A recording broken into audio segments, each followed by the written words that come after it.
দেশটা দুর্নীতিতে ভরে গেছে।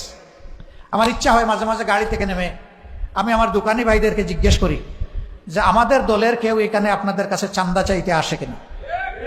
আমি দোকানের ভিতরে আড়ালে নিয়ে জিজ্ঞেস করি, আমাকে কানে কানে বলেন, কেউ শুনবে না। যদি ওই রকম কেউ থাকে তার নামটা শুধু আমাকে বলেন, বাকিটা আমাদের কাজ। আমার ইচ্ছা হয় আমি গিয়ে জিজ্ঞেস করবো মানুষগুলোকে, সময়ের অভাবে পারি না। আমরা উন্মুক্ত আহ্বান দিয়ে রেখেছি, এরকম যদি কোনো দুর্বৃত্ত আমাদের নামে কেউ অপকর্ম করে মেহরবানি করে আমাদেরকে জানাবেন।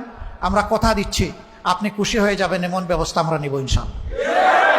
ধরে নেন যে আমাদের কেউ প্রধানমন্ত্রী হয়ে গেলেন, প্রেসিডেন্ট হয়ে গেলেন, তিনি অপরাধ করলে তাকেও আইনের আওতায় আনা হবে ইনশাআল্লাহ। যে অপরাধে সাধারণ মানুষকে আনা হয়, একই অপরাধে কোনো ইম্পিউনিটি তিনি পাবেন না, কোনো দায় মুক্তি পাবেন না, তাকেও আইনের আওতায় আনা হবে।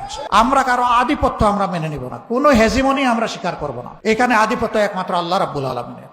আমরা বিনিয়োগকারীদের জন্য এমন পরিবেশ দিব, কোনো জালিম গিয়ে তাদেরকে থ্রেট দেওয়ার সুযোগ পাবে না, গিয়ে চাঁদা চাওয়ার দুঃসাহস দেখাবে না।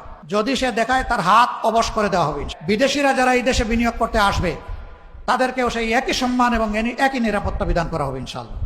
আমাদের দেশ ছোট, মানুষ প্রচুর। এই দেশটা উৎপাদনের জন্য খুবই উর্বর একটা জায়গা, উপযুক্ত একটা জায়গা। শুধুমাত্র দুষ্ট রাজনীতির কারণে বিদেশ থেকে মানুষগুলো এখানে এসে বিনিয়োগ করার সাহস পায় না। আমরা এই দুষ্ট রাজনীতির পুরা চরকা ঘুরে দিতে চাই ইনশাআল্লাহ।